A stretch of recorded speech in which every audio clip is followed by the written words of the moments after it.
You have heard of blue chip stocks, but what exactly are green chip stocks, and how do they fit into a portfolio? Green chips refer to companies focused on environmental sustainability, renewable energy, or resource efficiency.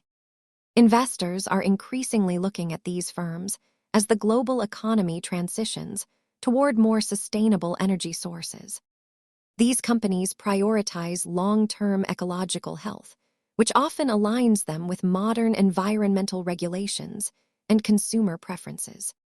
While blue chips offer stability and dividends, green chips often represent newer, high-growth companies in the evolving energy sector.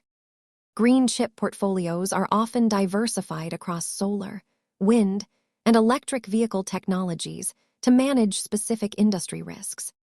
Always remember that environmental goals take time to materialize into consistent financial performance.